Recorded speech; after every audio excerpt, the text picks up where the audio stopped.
The biggest money managers are saying that Tesla has paved the way to become OPEC, as in basically the new Saudi Arabia. But Ford and General Motors, they're happy to just sit on the sidelines and watch the world go by as Tesla takes pretty much the entire charging market.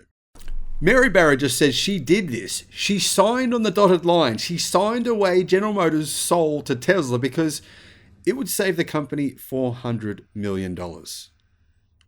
24 hours before that, General Motors disclosed the fact that they're spending billions of dollars on new internal combustion engine products, vehicles, and on hydrogen. Is that $400 million really going to pay out well for General Motors in the long run? Was that really a smart thing to say or do? I just clicked on at least 100 articles to try to find out if anyone, even a single person, don't get me wrong, there are some people I really respect in the industry who know what they're talking about, but to find out if anyone, even anyone at all, including Sandy Munro, had any content that really summarized everything that's going on here, what Tesla's long-term strategy is here, and how they're basically gaming the system. I don't believe anyone really recognizes everything that is at play. You know, a lot of people are getting really worked up. They're getting really angry. They're really worried about this decision by Ford and General Motors to make Tesla's charging standard the North American standard. They're worried that Tesla will have a monopoly, that Tesla will make all the money, that Tesla will have access to all the data, which it will. It'll have access to your data. It doesn't matter what EV you drive. You'll be using Tesla's chargers. And to use those, Tesla will require you to at least put in an email address, your name, as much info as it can get, because data is money. Yes, Tesla will have a monopoly. However, that's a good thing. Here is why that actually is a win for everyone, and why this change is something that should have happened a long time ago, and in fact makes total, complete sense. It's not something we should worry about. It's something we should absolutely embrace. But here's also why Tesla will make billions from this change. Hello, my friends. Welcome to the channel. It's great to see you. Thank you for tuning in. Just want to say a big shout out to Patreon supporters. Thank you guys so much for supporting the channel. By the way, I've just discovered a new platform for trading. So I'll let you know what that is very soon. More details to come. Why do I mention trading? Well, I mention it because have a damn look at Tesla's stock price. It's ridiculous right now.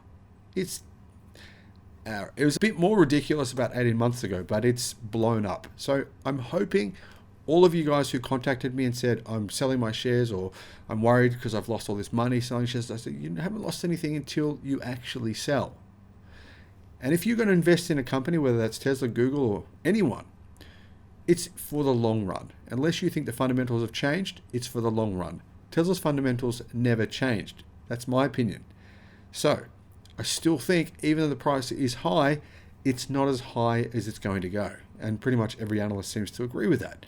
Now, Piper, Sandler, and Co. are saying that this decision from Ford and GM is going to add, they're saying about $5 billion to Tesla by 2032. Now, that's not really that much money. I mean, Tesla makes a lot in revenue, but it is actually going to be a lot more than that. It's a lot more significant than that. I don't think Piper, Sandler, and Co., whoever these guys are, you know, these investment firms, I don't think anyone that works there really actually understands what's really going on here, and why Elon Musk is basically out chessing all these other clowns who are playing checkers.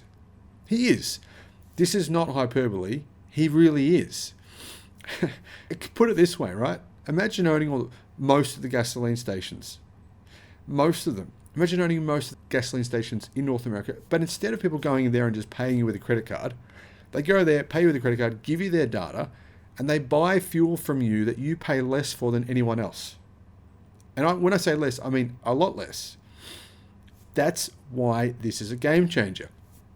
Now, why is this a good thing for consumers? First of all, it's good for consumers because 75% of electric cars in North America use NACS, N-A-C-S, Tesla's chargers. 75% of the EVs in North America that already exist, in fact, it's more than 75%, have NACS chargers because the majority of EVs sold in North America are Tesla vehicles. What does this mean? Well, it means we don't have two competing standards. One standard is better for everyone. It means that basically you don't have to pull into a charging station and think to yourself, is this the right one for me? I don't know if this is going to work. Removes confusion, removes that kind of issue, those kinds of issues. Keep this in mind, right? More than 75% of all electric cars being sold on the market right now are Ford, General Motors, or Tesla EVs. What this means is that the other manufacturers have no choice now. If they don't basically switch to the new standard, which Ford and GM have basically said this should be the standard, then, well, they're going to be off in the wind by themselves. They're going to be disadvantaging their customers because the truth is, customers who buy an EV, it doesn't matter if they're Volkswagen customers, it doesn't matter if they're Lucid, it doesn't matter who they are. They'd have to be brain dead not to want to get access to Tesla's superchargers. Why would you not? Now, all the reports that I'm seeing right now are saying there's about 12,000 superchargers. By the time 2030 rolls around, that number will be 20, 30,000. Keep in mind, Tesla has chargers going in constantly, every day. I mean, this is a very, very regular process. And Tesla has the lowest cost of installing chargers. In fact, their cost is believed to be 1/5 of the competition. And that's based on actual numbers that came out. We actually saw the numbers that came out in Texas. There were some charging stations being installed by the government. They actually did a tender for them, and Tesla showed their cost, and the cost was 1/5 of the competition. Tesla's actual cost to install them, we don't really know, but we know at a minimum they're 50% cheaper to install because Tesla has a modular way of building them and installing them. So Tesla, now that they've become the standard, will actually ramp up production of these chargers, which is a good thing. You'll have more access to more chargers. Tesla knows it's going to get a lot more traffic, make a lot more money from selling electricity, which they're going to pay less for. By the way, I'll get to that in a second. They know this. So they know they need to ramp up. They know they need to have a good customer experience, so they'll build as many as they can. And the good thing is, it's easy to find them. Really, really easy to find them. I've heard in Australia, I know it is like this. I've heard in America, it can be hard to find chargers on competing networks. A lot of the time they don't work. This is a good thing. It's a good thing. You want people to have a positive experience driving an EV, and if they buy an EV and they find the charging sucks, which some people have, then they've sold them and gone, no, I don't want to do that again. That sucked. I turned up to a charger, it was broken. I had to go find another one on the other side of the city. By then I was panicking because my range was getting low, and that didn't work either. That's the kind of experience that a lot of people have had. We don't want that happening. We want people in EVs. Doesn't matter what brand of EV they buy. Who cares, right? What matters is the EV experience is a positive one. They tell their friends, hey, this was awesome. Went to the charging station. All the chargers worked. Charged my car on a fast speed. It was easy to do it. Go get an EV. It's so easy to live with an EV. We don't want them walking back to their friends, which many times they have, saying, whoa, I almost had a heart attack because I thought I was going to get a tow truck to pick me up. I was in the middle of nowhere. It was 2 a.m. in the morning. I was freaking out. That's what happens. We don't want that. This is a good decision. And hopefully this means that there is a standard. There hasn't been a standard in the past. CCS try and say they're the standard. A lot of people say CCS sucks. That's the general consensus. Anyhow, Elon Musk says they suck, but I mean, obviously he's selling a different brand, so can't really take that too seriously. But the general public, a lot of the general public say they suck, right? So I think it's fair to say that CCS1 will be around for a while. But considering there's not that many electric cars in North America that actually use that primary charging standard, that it won't take long for the entire industry to move towards one unified standard, which is a good thing. We don't want multiple standards. One standard benefits everyone. Now here's an example of what Volkswagen thought of the competing network, Electrify America. They dumped all their stock in Electrify America a year ago. Well, Volkswagen have a lot of investments in random companies that you've probably never heard of. Goshon High Tech, most people haven't heard of them. They own 24% of that company. That's a multi-billion dollar investment. They have a lot of investments like that in new startups you've never heard of. And they dumped their stock in Electrify America. Maybe it's worth considering why that might be. Now, whilst it may seem like GM, Ford and Tesla as a conglomerate now will eliminate NACS, but they only have, 73% of the car market now, EV market. That will change within the next 12 months because Ford and GM have been investing more money, more time, more resources into building EVs and batteries in particular in the US than any other companies. That's the truth. They've invested more, and whilst they're still taking their time, I don't know what they're doing, they will get there eventually, and it will happen, I think, pretty soon.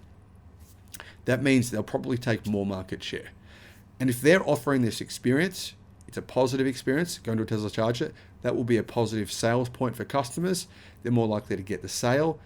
Basically, the competition have no choice. They have to adopt this standard.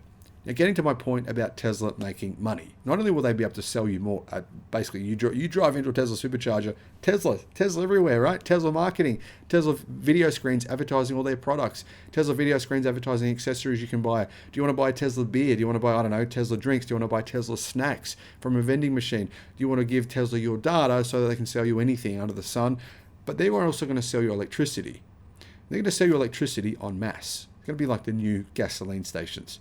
But keep in mind, no one else in the world is doing what Tesla are doing, which is installing megapack batteries underneath Tesla's charging stations at the biggest ones, not the random little ones, but the big ones where they get a lot of traffic, and a lot of people willing to pay, excess amount of money, pay a premium for electricity, right? There's certain times of day in particular, but when there's a lot of demand, Tesla are installing megapack batteries, and they're putting in lots of solar panels that help.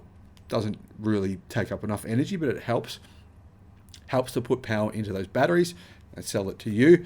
But Tesla in particular, they know that electricity prices are going to come down significantly, as Tony Seba has predicted. We all know what Tony Seba said. He's been pretty much proven right in everything he said so far. So I think he's going to be proven right on this. Renewable energy will be built out at an excess capacity of around 200%. It has to be in order for it to work, and that will happen. What does that mean? There'll be plenty of renewable energy, as in electricity prices will be very, very, very cheap, basically probably at negative prices at certain times of day. It already is in some places at some times. Tesla will then suck that energy into their batteries. As soon as Tesla's software is the key here. Tesla's software knows what's going on. It knows when to charge the batteries. It's very, very intelligent. In fact, the software is probably the best part of the entire system. It can suck up the excess energy from the grid. The grid knows this. It'll want Tesla to do this because it will actually make the grid work better at prices that will be so low that no one can compete. No one can compete with this. Think about it. It's like a gasoline station being able to get gasoline at a price of 10 cents a litre. It can resell it at, I don't know, what's it going right now? $4 a gallon or something? But the point is, imagine if you can get it for 10 cents and everyone else is paying 80 cents. That's exactly what's going to happen. How do you compete?